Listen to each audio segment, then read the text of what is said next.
राम मंदिर पर हमले की प्लानिंग, बाबरी का बदला, आतंकियों की वो प्लानिंग जिसे सुनकर हिल जाएंगे। हिंदू त्योहार, हिंदू मंदिर, आतंकियों के खौफनाक प्लान में और क्या क्या टारगेट पर था, अब इसका जो खुलासा हुआ है वो आपके लिए अब उसका चैप्टर खोलता हूं। दिल्ली धमाके में आज भी जबरदस्त एक्शन चल रहा है। जांच एजेंसियां अब धीरे धीरे सारी कड़ियां जोड़ती चली जा रही, जिसमें नए नए चौंकाने वाले खुलासे भी हो रहे हैं। जो जानकारियां मिल रही हैं उसके मुताबिक देश को दहलाने की प्लानिंग पिछले 2 साल से चल रही। डॉक्टरों का आतंकी मॉड्यूल 2 साल से विस्फोटक इकट्ठा कर रहा था। आतंकियों के निशाने पर दिल्ली के मॉल और बड़े अस्पताल तो थे ही, दिल्ली के बाद अयोध्या और काशी को दहलाने की साजिश थी। आतंकियों ने बाबरी विध्वंस का बदला लेने के लिए टाइम भी सेट कर लिया था, कहा जा रहा है। पूरी प्लानिंग कर ली थी भाई इन लोगों ने, और उनकी प्लानिंग धरी की धरी रह गई। इससे पहले आतंकियों ने हिंदू त्योहारों पर भी धमाके की साजिश रची थी। 26 जनवरी के लिए भी प्लान बनाया था, लेकिन वो भी फेल हो गए। आतंकियों की साजिश कितनी बड़ी थी, 2 साल तक आतंकी क्या प्लानिंग कर रहे थे और उसका प्लान लगातार क्यों फेल होता जा रहा था, क्या क्या और बड़े खुलासे हुए हैं जिसके बाद देश भर में हाई अलर्ट है, सब बताऊं उससे पहले एक ट्रेलर देखिए।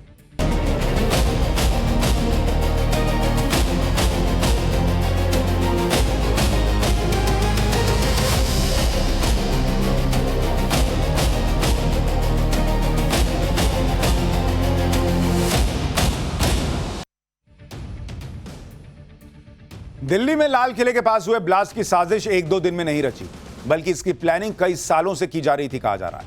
आतंकी डॉक्टर अदील और मुजम्मिल के साथ गिरफ्तार की गई डॉक्टर शाहीन ने पुलिस के सामने बड़ा कबूलनामा किया है। डॉक्टर शाहीन ने पुलिस को बताया कि आतंकी पिछले 2 साल से देश में धमाके की प्लानिंग कर रहे थे। शाहीन और उसके सहयोगी व्हाइट कॉलर टेरर मॉड्यूल से जुड़े थे, जो जैश ए मोहम्मद और अंसार गजवतुल हिंद से संपर्क में था।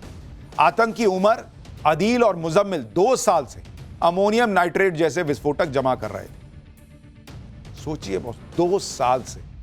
फरीदाबाद में आतंकी मुजम्मिल के 2 ठिकानों से पुलिस ने 2900 किलो अमोनियम नाइट्रेट बरामद किया था। इनका मकसद जैश ए मोहम्मद के निर्देश पर देश भर में बड़े पैमाने पर धमाके करने का था। दिल्ली धमाके के बाद हो रही इन्वेस्टिगेशन में जो खुलासे हो रहे हैं वो और चौंकाते चले जा रहे हैं। आतंकियों के निशाने पर उत्तर प्रदेश के मंदिर और धार्मिक स्थल थे। खास तौर पर आतंकियों ने अयोध्या के राम मंदिर और वाराणसी के काशी विश्वनाथ मंदिर को टारगेट किया हुआ था। गिरफ्तार हुई आतंकी शाहीन ने तो अयोध्या में स्लीपर सेल को एक्टिवेट भी कर रखा था। आतंकियों की हिटलिस्ट में दिल्ली के अस्पताल और भीड़भाड़ वाले इलाके भी थे। सूत्रों के मुताबिक इन लोगों का प्लान दिवाली के दिन धमाके करने का भी था, यानी हिंदू मंदिर और हिंदू त्योहार ये इनके निशाने पर थे। जैसे वहां पहलगाम में हिंदू जो सैलानी थे उनको टारगेट किया गया। आतंकियों के खुलासे के बाद अयोध्या से लेकर वाराणसी तक सुरक्षा बढ़ा दी गई है। काशी विश्वनाथ मंदिर के बाहर स्पेशल कमांडो ने मोर्चा संभाल लिया है। दशाश्वमेध घाट समेत प्रमुख घाटों पर ड्रोन से निगरानी रखी जा रही है। वाराणसी में सुरक्षा को लेकर क्या माहौल है, पहले एक रिपोर्ट देखिए, फिर बाबरी मस्जिद को लेकर ये लोग क्या सोच रहे थे वो बताता हूं। काशी में सिक्योरिटी बढ़ा दी गई है। न सिर्फ काशी विश्वनाथ मंदिर बल्कि वाराणसी के जो प्रसिद्ध दशाश्वमेध घाट है और तमाम जो घाट है वहां पर इस वक्त चौकसी बढ़ती जा रही है। देखिए इस वक्त हमारी मौजूदगी काशी विश्वनाथ मंदिर के पास है और यहाँ पर किस तरीके से चौकसी बढ़ाई गई है, अलर्टनेस बढ़ाया गया है, उसकी तस्वीरें हम आपको दिखा रहे हैं कि जो पुलिस के आला अधिकारी हैं वो इस वक्त घाटों पर मौजूद हैं। और आप देखिए कि ड्रोन के जरिए पूरे घाट की जगह जगह निगाहबानी की जा रही है, ताकि अगर कुछ भी संदिग्ध वस्तु दिखे या फिर कोई संदिग्ध गतिविधि दिखे तो उसको तत्काल रोका जा सके। और फिलहाल देखिए न सिर्फ दोपहर में बल्कि सुबह शाम जब आरती होती है तो उस दौरान भी कुछ इसी तरीके की जो सिक्योरिटी है वो इस वक्त नजर आ रही है। देखिए अभी तक की जांच में पता चला है कि आतंकी अदील और मुजम्मिल के पकड़े जाने के बाद डॉक्टर उमर घबरा गया, पैनिक में धमाका हो गया। अब पकड़े गए आतंकियों से पूछताछ में खुलासा हुआ है कि आतंकी धमाका करने कब वाले थे। एक्चुअली जानकारी के मुताबिक आतंकी डॉक्टर्स का टेरर मॉड्यूल 6 दिसंबर को धमाके की साजिश रच रहा था। 6 दिसंबर को बाबरी विध्वंस की बरसी के मौके पर देश को दहलाने की साजिश थी, लेकिन उससे पहले ही आतंकी मॉड्यूल का पर्दाफाश हो गया और फरार आतंकी उमर ने धमाका कर दिया आनन फानन में कि पकड़ा ही जा रहा हूं तो फट जाता हूं। लेकिन इनके दिमाग से बाबरी ही नहीं निकल रही बॉस, कैसे लोग हैं ये। जांच में एजेंसियों को अब दिल्ली धमाके का तुर्की कनेक्शन भी मिला है। डॉक्टर उमर और डॉक्टर मुजम्मिल के पासपोर्ट की जांच में बड़ा खुलासा हुआ है। पता चला है कि दोनों डॉक्टर धमाके से पहले तुर्की की यात्रा पर गए थे। डॉक्टर उमर और डॉक्टर मुजम्मिल के पासपोर्ट पर तुर्की के स्टैंप मिले हैं। एजेंसियों को शक है कि तुर्की में ही दोनों ने जैश-ए-मोहम्मद के हैंडलर से मुलाकात की होगी और इस मुलाकात में ही दिल्ली धमाके की प्लानिंग की गई होगी। इस दौरान टारगेट लोकेशन भी सौंपी गई होगी और आतंकियों को निर्देश दिए गए।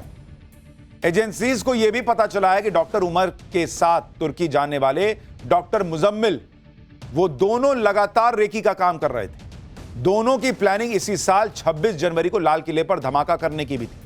इस साल के शुरू में ही यानी जनवरी में डॉक्टर मुजम्मिल ने लाल किले के कई बार टोह ली थी। मुजम्मिल के फोन से मिले डंप डेटा से पता चला है कि जनवरी के पहले हफ्ते में लाल किले के पास यह गया था। पुलिस को संदेह है कि उमर और मुजम्मिल 26 जनवरी के लिए साजिश रच रहे थे, लेकिन हाई सिक्योरिटी और पकड़े जाने के डर से उनका प्लान फेल हो गया। तुर्की में दिल्ली धमाके की प्लानिंग की थ्योरी में इसलिए भी दम है क्योंकि जैश के हैंडलर के लिए तुर्की सबसे मुफीद जगह है। पाकिस्तान से करीबी के चलते जैश जैसे आतंकी संगठनों के खिलाफ तुर्की में बड़ी कार्रवाई नहीं होती। ऐसे में बहुत मुमकिन है कि मीटिंग की जगह तुर्की में फिक्स की गई हो। यह बात भी सामने आ रही है कि डॉक्टर उमर और डॉक्टर मुजम्मिल कुछ टेलीग्राम ग्रुप से भी जुड़े हुए थे। टेलीग्राम ग्रुप से जुड़ने के बाद ही दोनों ने तुर्की की यात्रा की थी। सूत्रों के मुताबिक 2 टेलीग्राम ग्रुप की जानकारी मिली है जिनके जरिए आतंकी डॉक्टर मॉड्यूल तैयार किया गया था। रिपोर्ट के मुताबिक इसमें से एक टेलीग्राम ग्रुप को जैश का आतंकी उमर बिन खत्तब चलाता था। एजेंसियां अब इस बात पर फोकस कर रही हैं कि जैश के हैंडलर से दोनों आतंकी मिले कहां। तुर्की से लौटने के बाद ही आतंकी डॉक्टर उमर और डॉक्टर मुजम्मिल ने देश के अलग अलग हिस्सों में एक्टिव होने की योजना बनाई। माना जा रहा है कि जैश हैंडलर ने ही उन्हें निर्देश दिया था कि आतंकी डॉक्टर मॉड्यूल को देश भर में फैलाओ। आतंकी किसी एक जगह पर फोकस ना करें ताकि भारतीय एजेंसियों की नजर उनके ऊपर ना पड़े। ऐसे में आतंकी डॉक्टर्स ने फरीदाबाद और सहारनपुर को चुना, जहां देश को दहलाने की साजिश रची गई। पुलिस यह भी पता करने में जुटी है कि जब आतंकी उमर लाल किला पार्किंग में कार में बैठा था तो क्या वो जैश के इसी हैंडलर के संपर्क करने की कोशिश कर रहा था या निर्देश ले रहा था जिससे वो ऐप के जरिए बात करता था। दिल्ली ब्लास्ट की जांच में एक और खुलासा हुआ है। दिल्ली में जिस टेरर मॉड्यूल ने ब्लास्ट किया वो 37 दिन पहले एक्टिव हुआ था। सूत्रों के मुताबिक 4 अक्टूबर को सहारनपुर के डॉक्टर आदिल की शादी जम्मू कश्मीर में हुई थी। डॉक्टर आदिल की शादी के अगले ही दिन यह टेरर मॉड्यूल एक्टिव हो गया था। इसका मकसद फौजियों को धमकाने वाले पोस्टर, हथियारों की सप्लाई और पैसों का इंतजाम करना था। डॉक्टर आदिल लॉजिस्टिक और फाइनेंशियल चैनल संभालता था। इनका प्लान था कि मेडिकल प्रोफेशन की आड़ में फंडिंग और ट्रांसपोर्टेशन चैनल बनाए जाए। डॉक्टर आदिल की शादी में कौन कौन से मेहमान गए थे इसकी भी अब जांच हो रही। पहले आतंकियों के जनाजे में लोग जाते थे, वहां ये सब करते थे। अब बताइए शादी ब्याह में ये सब चल रहा है। फिलहाल डॉक्टर आदिल पुलिस की गिरफ्त में है, उससे पूछताछ चल रही। दिल्ली धमाके के बाद जांच एजेंसियों की नजर फरीदाबाद की अल फलाह यूनिवर्सिटी पर भी टिक गई, क्योंकि यही वो यूनिवर्सिटी है जहां पर कश्मीर के 3 डॉक्टर्स पर देश की राजधानी दिल्ली को दहलाने की साजिश रचने के आरोप लगे और इसी यूनिवर्सिटी के पास के इलाके में विस्फोटक इकट्ठा हुआ। ऐसे में इस यूनिवर्सिटी के बारे में भी जानना जरूरी है। फरीदाबाद की अल फलाह यूनिवर्सिटी साल 2014 में हरियाणा विधानसभा के एक विशेष अधिनियम के तहत बनाई गई थी। 2015 में इसे यूजीसी की मान्यता मिली। इसका करीब 70 एकड़ में फैला कैंपस हरियाणा के नूह बॉर्डर के पास में बना हुआ है। इस यूनिवर्सिटी में भारत के साथ साथ दूसरे देशों के छात्र भी पढ़ते हैं। यूनिवर्सिटी के अंदर एक बड़ा 650 बेड वाला अस्पताल भी है। अल फलाह यूनिवर्सिटी का संचालन अल फलाह चैरिटेबल ट्रस्ट करता है। इस यूनिवर्सिटी में डिप्लोमा, ग्रेजुएशन, पोस्ट ग्रेजुएशन और पीएचडी जैसे कई कोर्स चलते हैं। यहां एमबीबीएस की करीब 200 और एमडी की 38 सीटें हैं। टेरर मॉड्यूल की जांच के दौरान गिरफ्तार किया गया doctor Muzammil Al Falah school of medical sciences and research centre में लेक्चरर था और यूनिवर्सिटी के कैंपस में ही रहता था। इस बीच जांच में पता चला है कि तीनों डॉक्टर यानी डॉक्टर उमर, डॉक्टर आदिल और डॉक्टर मुजम्मिल की मुलाकात जम्मू कश्मीर में मेडिकल कॉलेज में पढ़ाई और काम के दौरान हुई। कॉमन बात यह है तीनों में कि इन तीनों ने गवर्नमेंट मेडिकल कॉलेज अनंतनाग में काम किया है और इसी दौरान तीनों आतंकी संगठनों के संपर्क में आए। आज भी अल फलाह यूनिवर्सिटी में पूरे दिन हलचल रही है। हरियाणा पुलिस की टीम पहले से ही अल फलाह यूनिवर्सिटी में मौजूद है। आज दिल्ली पुलिस की स्पेशल टीम भी इन्वेस्टिगेशन करने पहुंची। इसके बाद एनआईए की टीम पहुंची। इस दौरान अल फलाह यूनिवर्सिटी के स्टाफ और डॉक्टर से पूछताछ हुई। हालांकि यूनिवर्सिटी ने एक बयान जारी करके कहा है कि उनकी यूनिवर्सिटी का आतंकियों से कोई लेना देना नहीं। आज अल फलाह यूनिवर्सिटी के बाहर कैसा माहौल था, वहां क्या हुआ है, उस पर एक रिपोर्ट देखिए, फिर आपको डॉक्टर निसार के बारे में बताता हूं कि उसका क्या किरदार था। इस वक्त हम अल-फलाह यूनिवर्सिटी के अंदर मौजूद हैं और मेरे पीछे जो आप तस्वीर देख पा रहे हैं ये यूनिवर्सिटी का हॉस्टल है। और अगर आप देखेंगे तो इसी यूनिवर्सिटी के हॉस्टल के अंदर जो है वो मुजम्मिल रहा करता था, और जो दूसरी तरफ का जो पोर्शन आप देख रहे हैं इसमें शाहीन रहती थी। ये दोनों यहीं पे रहते थे और यही जो आसपास है उसने मुजम्मिल ने यहाँ से 700 मीटर की दूरी पे ही एक जो है वो घर किराए पे रखा था, जहाँ पर बड़ी संख्या में जो एक्सप्लोजिव मटीरियल है उसको वहाँ पे रखा गया था मुजम्मिल के द्वारा, और आदिल जो है उन सबको गाइड करता था। ये जो आप बिल्डिंग देख रहे हैं इसी बिल्डिंग के अंदर जो बताया जा रहा है मुजम्मिल है वो रहा करता था। ये बॉयज ब्लॉक है। ये आप सामने जो बिल्डिंग देख रहे हैं ये बॉयज ब्लॉक है, और ये जो रास्ता आप देख रहे हैं यहीं से गाड़ियां यूनिवर्सिटी के कैंपस के अंदर इंटर करती हैं। पुलिस को अल-फलाह यूनिवर्सिटी के ही एक और डॉक्टर जिसका नाम निसार गिलानी है उसकी भी तलाश है।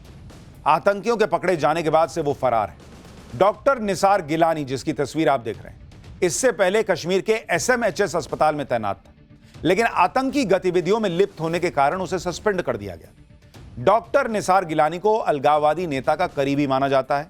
डॉक्टर निसार की बेटी भी अल-फलाह में पढ़ती है, उसे हिरासत में लेकर पूछताछ की जा रही है।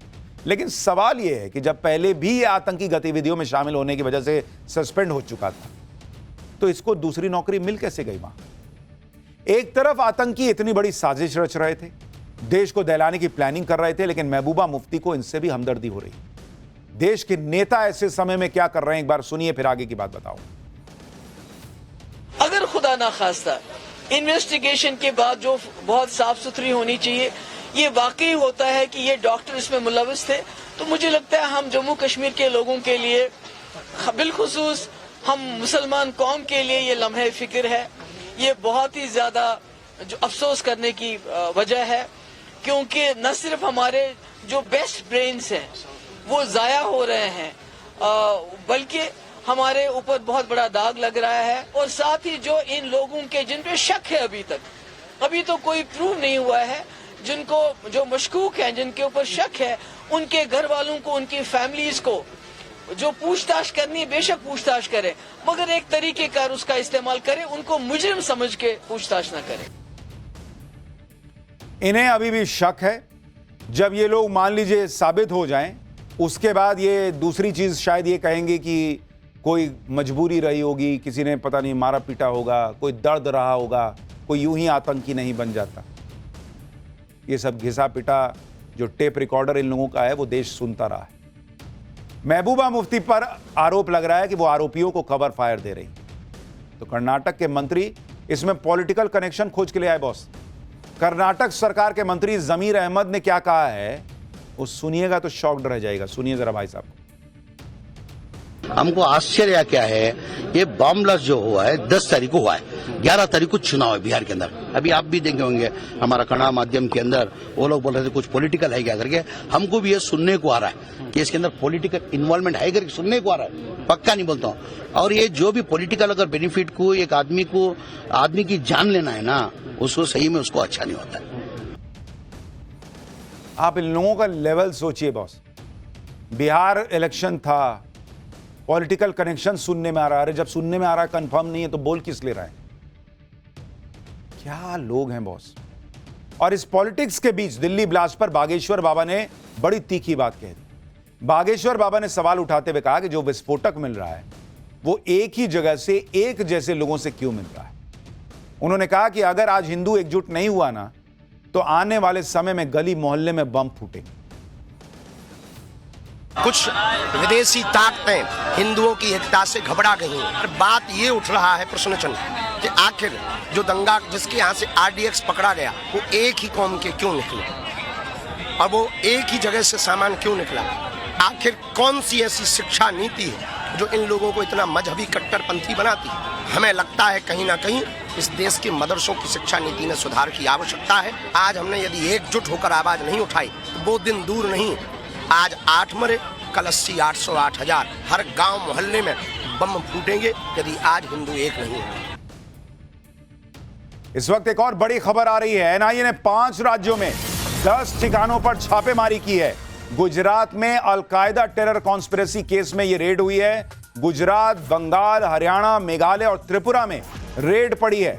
एनआईए ने कई डिजिटल उपकरण बरामद किए हैं। भारत में अवैध घुसपैठ से जुड़ा केस मिल रहा है। साल 2023 में 4 बांग्लादेशियों ने घुसपैठ की थी और भारत में घुसपैठ चारों का कनेक्शन अलकायदा से पाया गया। अब आप सोचिए बॉस, कहां एक तरफ जैश का मामला चल रहा है, दूसरी तरफ अलकायदा से कनेक्शन की बात हो रही है।